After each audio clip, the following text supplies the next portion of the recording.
Conocido como el profeta durmiente, Edgar Cayce fue un psíquico estadounidense que, al parecer, tenía la habilidad de entrar en trance mientras dormía, tras lo cual realizaba diagnósticos médicos, predicciones imposibles e incluso ofrecía detalles de la civilización atlante y el antiguo Egipto.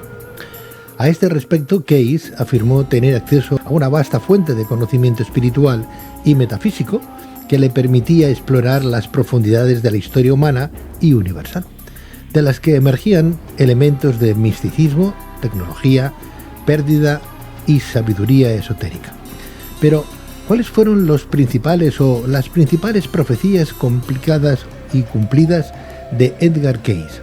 ¿Qué datación cronológica atribuía a la Esfinge y a las pirámides de Egipto? ¿Cómo describía su construcción? ¿Cuál ha sido, según el profeta durmiente, la influencia espiritual y cultural que el antiguo Egipto ha ejercido para nuestros días? Bien, pues para responder a estas y otras cuestiones tenemos con nosotros al profesor Dr. José de Alberto García, egiptólogo e investigador. José de Alberto García, muy buenas noches. Buenas noches, Pedro. Bienvenido. Encantado de estar otra vez con vosotros. Un placer, un placer. Hoy vamos a darle una vuelta a la tuerca, ¿no? Al tornillo, ¿no? Y vamos a hablar de ese otro Egipto enigmático, esotérico y misterioso que la gente no conoce. Exacto. Sí. Hablamos de Edgar Cayce, un visionario, ¿no? Del siglo XIX, siglo XX, ¿no? Cuéntanos, ¿quién fue este hombre, este psíquico? Más que visionario, era un vidente, un gran vidente, y al final le pusieron el apodo del vidente durmiente, porque tenía las videncias mientras dormía. Lo que pasa que mientras él iba hablando, las iban grabando, y entonces él, cuando despertaba, oía lo que él había dicho, porque era inconsciente, estaba en un estado, vaya... O sea, él se grababa. Él se grababa, lo grababan, porque él, cuando estaba en un estado REM, que se movía un poco los párpados, ¿no? Pero él no se daba cuenta de lo que estaba contando. Y se daba cuenta cuando se despertaba, porque había contestado ya a las preguntas que le iban haciendo. Había pues gente que le preguntaba por una enfermedad concreta que tenía, él la visionaba y entonces le decía lo que tenía que hacer, las cosas que podía tomar o no tomar. Fíjate si era bueno en este aspecto y en otros, que curó a su esposa de tuberculosis, que en aquella época tenemos en cuenta que la tuberculosis era casi muerte segura, ¿no? Vale. La curó, fíjate, en una visión que él tuvo, que era una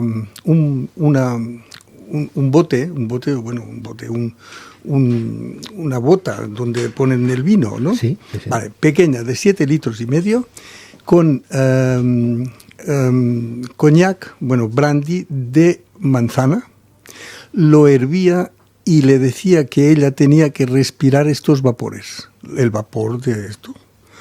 Bueno, ella lo hizo porque, siendo su mujer, aún tenía más confianza y más fe en él. Lo hizo efectivamente durante 2 meses o 2 meses y medio, y oye, se le curó la tuberculosis. A partir de aquí, con el mismo método, esto corrió la voz, lógicamente, y hubieron muchas otras personas que tenían esta dolencia, y haciendo esto se curaron. O sea que no solamente tenía visiones de antepasados o futuristas, sino que podía curar a la gente a través de sus visiones. Pero es muy curioso, Pedro, porque él era un cristiano profundamente creyente, sí. Y de pequeño había leído la Biblia, mejor dicho, leía la Biblia, y tenía un sitio que él iba siempre, hablamos de cuando tenía unos 10, 12 años, y era cerca de un río de donde vivía, y entonces se hizo allí como una caseta de madera y tal, ¿no? Y él estaba allí jugando, más bien dicho, meditando, aún ya siendo pequeño, y dice, según él, sus palabras, que tuvo una visión de una presencia de una mujer con alas.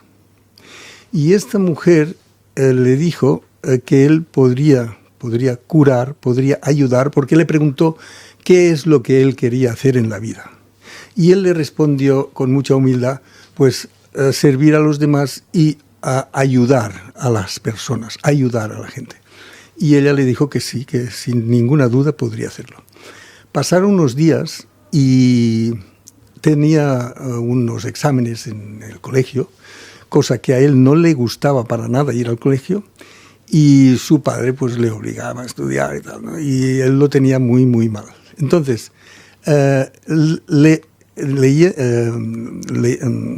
durmiendo, estaba preocupado y oyó esta voz que le decía: mañana duerme sobre el libro.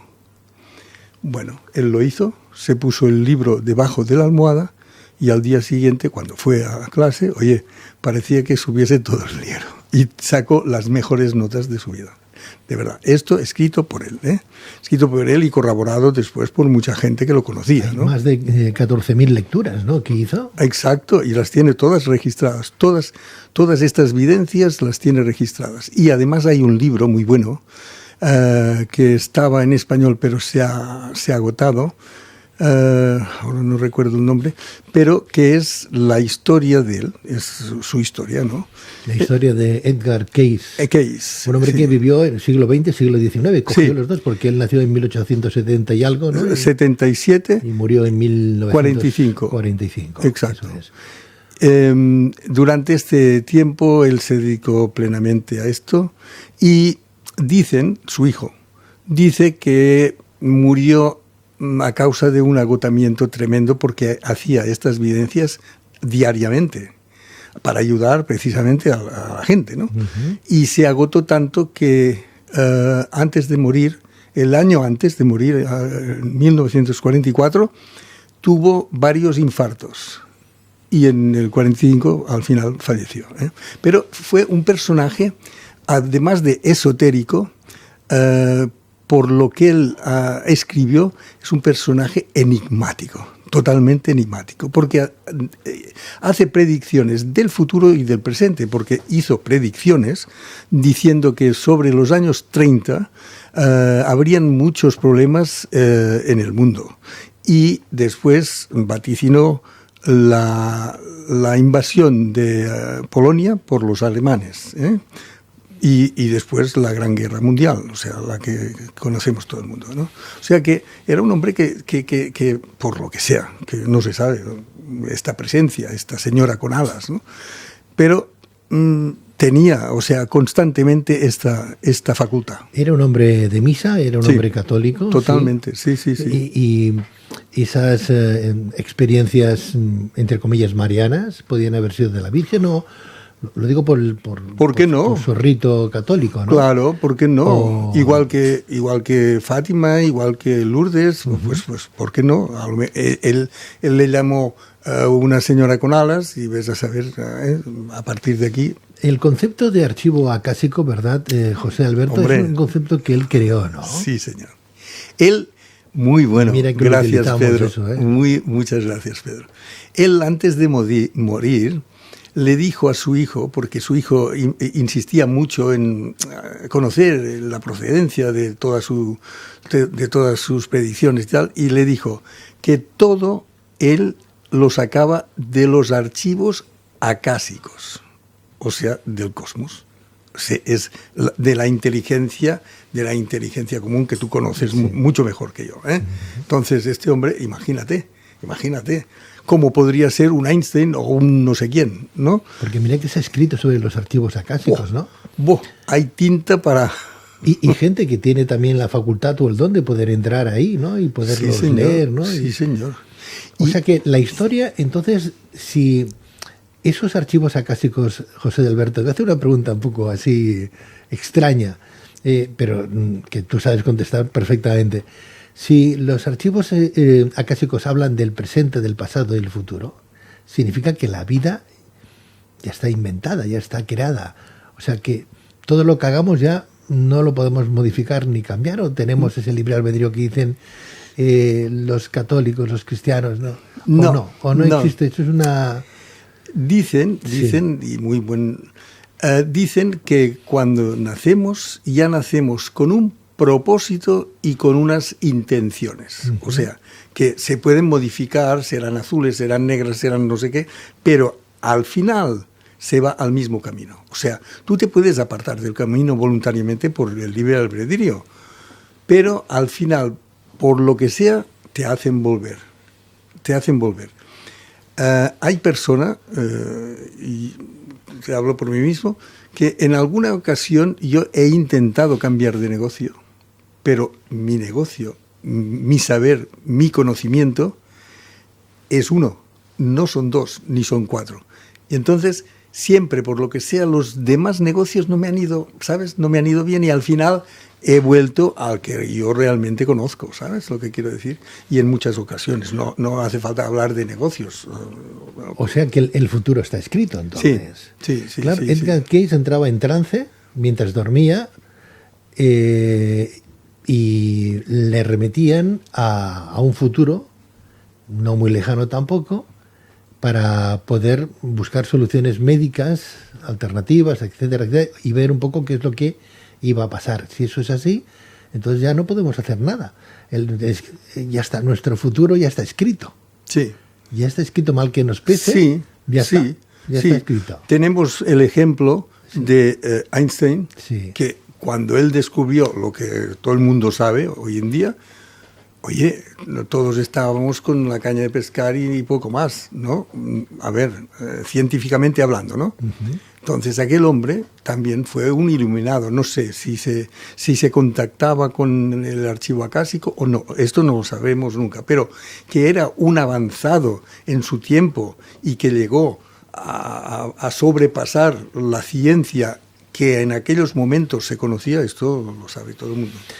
Hombre, está bien saber que el futuro, bueno, pues ya no lo podemos cambiar porque está ahí, pero sí que podemos modificar a lo mejor el rumbo o la dirección. En vez de coger curvas, podemos coger la autopista, ¿no? Claro. En vez de coger... Claro. Sí, digo yo, demonios... Mejorar. Baches, que serían los demonios, por hacer una metáfora sencilla, ¿no? Mejorar. Claro, mejorar el tránsito. Mejorar. ¿No? Lo que tú ya eres, a ver, no se puede cambiar.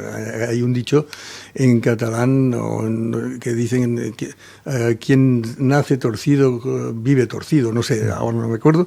Pero quiere decir que tú eres tú y continúas siendo tú. Ahora, puedes mejorarlo siempre. Si tu voluntad es de mejorarlo y tu esfuerzo, pues oye, las puertas están abiertas. Claro, podemos coger esa autopista sin baches, sin nada, sin ningún tipo de, pues no sé, de mal augurio, ¿no? Exacto. O coger curvas llenas de baches que serían demonios o malas energías o mil cosas. Claro, con positividad. Claro. Fíjate que... Y con ganas de llegar... llegaremos, pero más tarde o más temprano. Exacto. En función de cómo nos comportemos. Claro. Y sin sufrir o sufriendo. Y fíjate que él lo único que pidió fue dedicarse a los demás, o sea, ayudar a los demás, ¿no? José de Alberto, tú has estado en Egipto un montón de veces, veces. Sí. Hablamos de las pirámides de Egipto. Sí. En el colegio nos enseñaron de que en las pirámides enterraban a los faraones y tal, ¿no? Sí. ¿Cómo ha cambiado, no, la historia? Totalmente. ¿Cómo ha cambiado la historia? Tendrían que reescribir la historia porque si no nos vamos a morir con aquello. Claro. Pero poco a poco se van descubriendo cosas que los faraones iban al Valle de los Reyes y compañía, ¿no? Que la pirámide no estaba hueca ni nada parecido, sin embargo sí que hay pasadizos, y que incluso la esfinge pues tenía canales ocultos y los secretos acásicos estaban también ahí muy bien guardados. Eso lo decía Edgar Cayce y es lo que se está descubriendo a día de hoy, ¿no? Sí.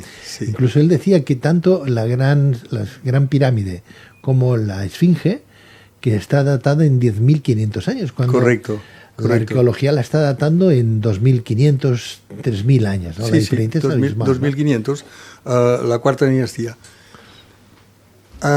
Es que este personaje afinaba tanto que era imposible que él lo supiese. A ver, él, lo de las galerías de abajo de la Esfinge, lo dijo en 1930. Cuidado, 1930. Y dijo... textualmente, que se sabría algún día que allí habían unas galerías debajo. Él habló de debajo de una garra, pero debajo del cuerpo de la pirámide, de la esfinge, perdón, también hay otra galería, o llámale como quieras, o una zona cóncava, que después, en nuestra era, en los años 99, 2002 más o menos, hubo un señor, Robert Scott, que lo conoce todo el mundo, es un geólogo, y no porque quería investigar lo de Edgar Cayce, no, Cayce. Él, como geólogo, quería mirar la vibración que había en el suelo de la esfinge para ver si tenía algo que ver con la formación geológica de los lados de la esfinge, que hay un desgaste producido erosión, ¿no? Por una erosión tremenda producida por el agua. Eso es. Y que la esfinge también tenía, que ahora la han tapado. Vale. Entonces él quería estudiar esto. ¿Y cuál fue su sorpresa? Que lo que resultó del sistema, que lo hacía con un sistema de ondas de radar a una frecuencia muy elevada para tener la resonancia de una cosa sólida, y si no era sólida tenía otra resonancia, ¿no? Entonces, ¿cuál fue su sorpresa? Que efectivamente registró que debajo de una de las garras o patas había una galería grande, o sea, una zona hueca, vamos a decirle, por no. Y después debajo del cuerpo otra. Y en la parte trasera de la esfinge hay otra más pequeña, pero la hay. Entonces, este señor se puso en contacto, como siempre pasa, con las autoridades egipcias, ¿no? Les explicó, les enseñó lo que había, y les pidió, por favor, a ver si podían darle permiso a él y a un equipo de arqueólogos amigos de él, para ver si podían entrar, hacer un agujero lo mínimo posible, que pudiese pasar una persona o una cámara, para ver qué había. Porque Edgar Cayce dijo que allí había la cámara de los archivos, y añadió que si algún día, y estaba seguro que en el siglo XX se descubrirían, posiblemente se tendría que reescribir la historia. Ojo, que es fuerte esto, ¿eh? Él hablaba de esos archivos que podían ser incluso atlantes. Eso es. Relacionados con los egipcios. Sí, señor. No. A ver, teniendo en cuenta que la datación de la esfinge es del 10.400 según él, y según el geólogo Scott, era del 10.200, es igual, 200 años no tiene importancia. En aquella época no existían los egipcios como nosotros los el antiguo Egipto aún no había surgido. Porque la primera dinastía salió hace casi 3.000 años con Menes. Sí, señor, exactamente. Narmer-Menes fue el primer faraón. Muy bien. Entonces, ¿quién había allí? ¿Quién hizo la esfinge? Hablamos de la esfinge y la Gran Pirámide, que yo añadiría, por seguridad y circunstancias que hablaremos, que allí en Giza habían 3 pirámides hechas ya, 3 que además... que no se corresponden con las 3 que tenemos. Sí, las 3 que tenemos... Quiere decir que las 3 que tenemos no son de la época de Keops, Micerinos y... ¿No? No, es imposible. A ver, si tú vas a Egipto, cualquier persona que vaya, ahora mismo, irá mucha gente por Semana Santa seguro, verá que en todas las tumbas de los reyes, que seguramente irán a visitar, todas las tumbas tienen el cartucho del faraón con su nombre, grabados con su nombre. El nombre del faraón está por todas partes, por todas las paredes, para que el faraón sea reconocido, para que en el momento del juicio pueda ser aceptado para que pase al Duat, a su cielo, a lo que nosotros decimos, que Osiris le deje pasar. O sea, ha de ser reconocido tanto que tenían interés en que, además de los nombres, por todas partes, su publicidad, fuese también reconocido por su cara. Por eso la momificación y la máscara encima. La máscara para ser reconocido. Muy bien, esto está aquí, es historia y lo tenemos, ¿no? Muy bien. En los templos, cualquier templo que vayas es igual, el que quieras, Karnak, Luxor, el que quieras, verás que en todos los templos hay los monolitos, obeliscos, perdón, o lo que sea, que tendrán la inscripción del faraón que lo construyó. Porque, hombre, hacían publicidad, ¿no? Yo he construido esto, pero... Y entonces nos encontramos tumbas. Dentro de pirámides hay las pirámides de la Quinta Dinastía, que sí hay unas pirámides que tienen, además, muchas inscripciones, que son famosas por las inscripciones que tienen, que están narrando toda la vida del faraón y haciéndole pues poesías, versos y conjuros para que lo protejan, etcétera, etcétera, etcétera. Dentro de las pirámides, de Pepi y de otros. Y en cambio, las pirámides más grandes y majestuosas no tienen ninguna inscripción, no tienen nada. Únicamente la pirámide de Keops, en lo que era la entrada principal, que hay un dintel así, ¿no? Hay un disco grabado, un disco, 3 líneas horizontales y creo que es una vertical, que no se corresponde a ningún jeroglífico y no se corresponde a nada que conozcamos. O sea, aquellos símbolos no tenemos ni idea. Aparte de esto, no hay nada más. Tú entras en la pirámide, subes hasta la cámara del rey, hablo de la pirámide de Keops, mal llamada de Keops, yo siempre digo la gran pirámide, perdón. Y no hay nada, o sea, es una superconstrucción, pero no hay ningún símbolo, excepto en la quinta cámara de descarga. Me explicaré, para los que vayan ahora en Semana Santa. Si suben hasta la Cámara del Rey, que es un recinto cuadrado precioso, todo de granito rojo, y allí solo hay un sarcófago y 2 agujeros, que también hablaremos, 2 agujeros en las paredes que tienen 20 por 20, que decían que eran agujeros para el aire, para ventilación. El aire. Sí. Un muerto no necesita ventilación. Pero bueno, esto es lo que dicen, y mis compañeros, y se ha aceptado, vale.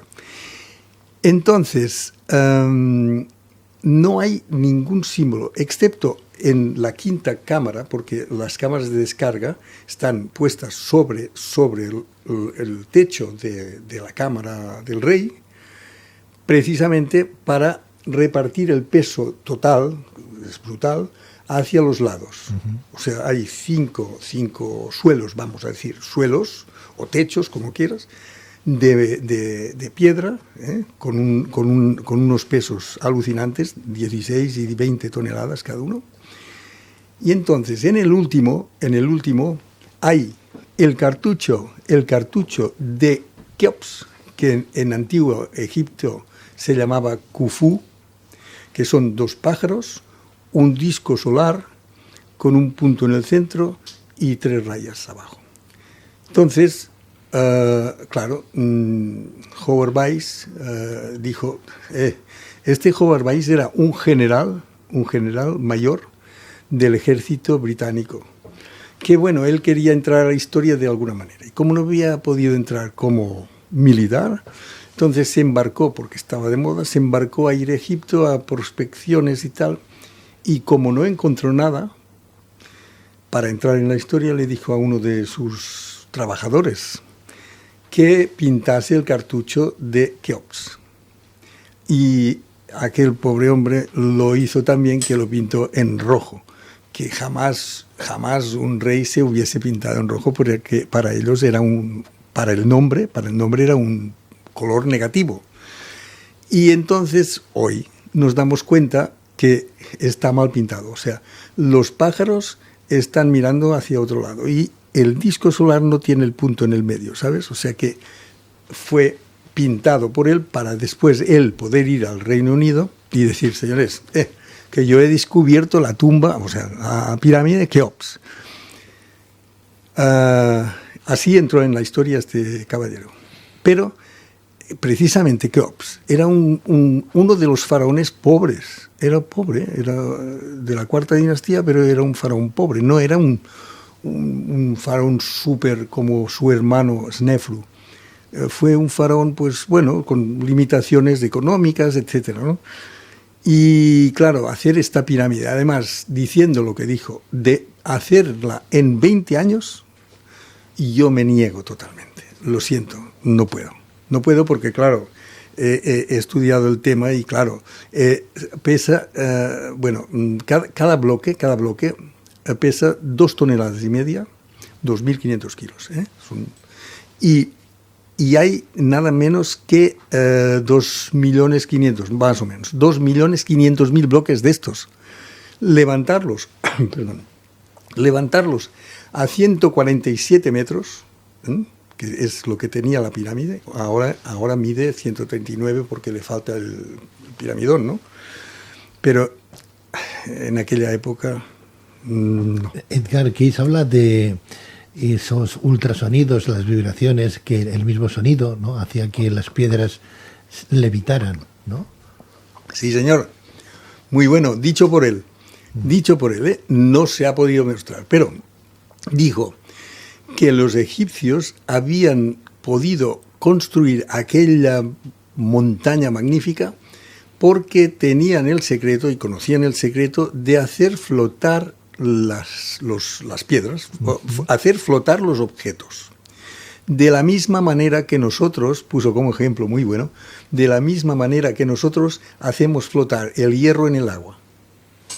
Claro, los barcos son de hierro, ¿no? Bueno, entonces, y la cosa se quedó aquí, nadie lo sabe, pero, a ver, yo no, a ver, no es una cosa que se me escapa, no me lo puedo imaginar, pero sé que existe la telequinesia, la levitación, etcétera.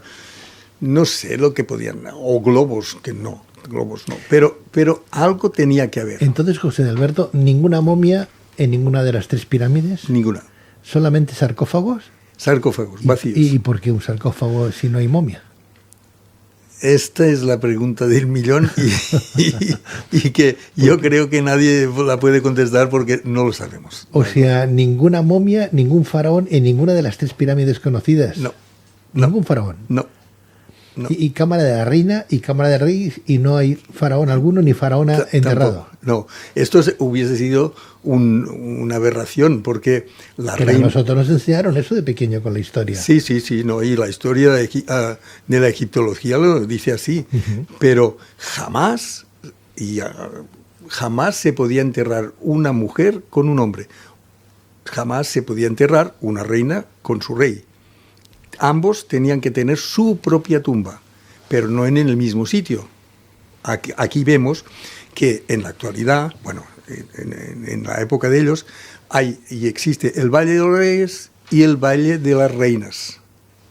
Edgar Cayce habla de que tanto la Gran Pirámide como la Esfinge, en sus canales, en su forma de trabajar, eran motivos de iniciación esotérica o espiritual para los sacerdotes, o que la utilizaban pues para eso.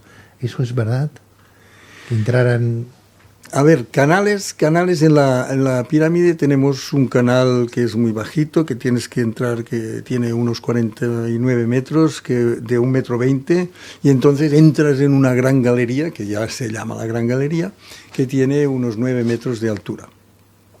Precisamente encima de estos 9 metros, Edgar Cayce, dijo que había otra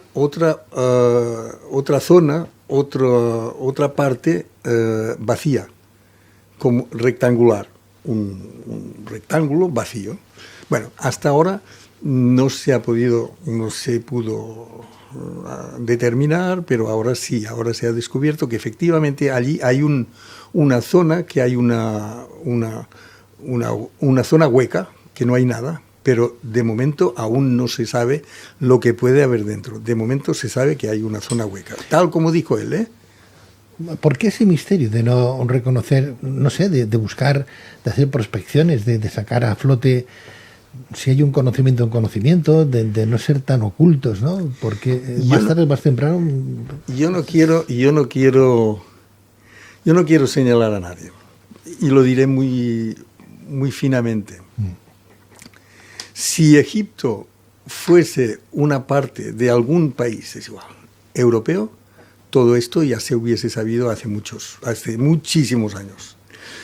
Pero con lo que hablábamos el otro día de Nefertiti, cualquier cosa que le pidas al gobierno egipcio para hacer una prospección, que ellos piensen que pueden comprometer su religión, te dirán que no, pero que no, taxativamente no. Y lo han hecho con muchas cosas, con lo que hablamos de Nefertiti, lo hicieron con el tema de Gandenbrick, que ahora hablaremos de los canales estos de ventilación. Ya lo explico para seguir el tema. El doctor Gandenbrick, Rudolf Gandenbrick, era un inglés que estaba haciendo unas prospecciones, tomando medidas, hacía para la conservación, lo contrataron para hacer la conservación interior de la pirámide. Vale. Entonces este hombre vio estos canales y ya le extrañó, ¿no? Canales de ventilación. Bueno, y él mismo se montó, hizo un robot, ¿no? Un robot pequeñito. Sí, como un coche teledirigido, sí. Que se llama, le puso el nombre de Autaup. Eso ha salido en todos los documentales, sí, serios ahora. Sí, pero sí. Yo tú lo sabes, hace 20 años que estoy hablando de esto. Sí. Y añadiré una cosa. Estos señores que hicieron esta gran obra nos pusieron muchas pruebas. Hace 20 por 20 centímetros cuadrados. Sí. El Autaup, este cochecito, llegó hasta un sello, nosotros llamamos un sello, una puerta. Una puerta. Sí. Y claro, allí no pudo pasar, pero hay fotos, yo las tengo, hay fotos de esta puerta. Ya las he visto. En tu programa, y yo te las...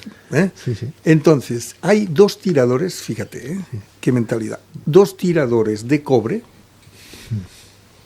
¿Para qué quieres 2 tiradores? Si allí no puede entrar nadie para abrir aquello con los tiradores. A ver, no, es imposible, ¿no? Vale. Y en la parte inferior de esta puertecita, vamos a decir, de esta piedra, en la parte inferior, en el ángulo inferior derecho, hay una ranura como si fuese rota, ¿no? Que también no queremos pensar que la montasen rota, porque cuando hacían una cosa la hacían perfecta. Y Gandenbrick pidió que le dejasen poner también una cámara a través del agujero. No tenía que hacer agujeros ni nada, solo pasarlo por el mismo agujero. ¿No se lo permitieron? Y taxativa, no, lo echaron. Lo expulsaron de Egipto, sí señor. Porque él tuvo, bueno... Esa puertecita, José Alberto, era de hierro. No, piedra. Es piedra. Sí, caliza. Era piedra. Piedra caliza, sí. ¿Qué sentido tiene en un canal? Ninguno. Una piedra que haga de puerta con 2 tiradores. Claro. Como que hubieran entrado los pequeños gnomos, con perdón, ¿no? Sí. Y, a ver, no sé, ¿para qué? ¿Para qué? ¿Los tiradores para qué? A ver, para atar alguna cuerda y tirar desde fuera. Y están fotografiados, o sea, nadie lo sabe. Todos son pruebas. Yo he llegado a la conclusión particular, esta es particular mía, Yo he llegado a la conclusión de que los constructores de las pirámides, de ahora hace 12.000 años nada menos, estos señores que hicieron esto, iban dejando como...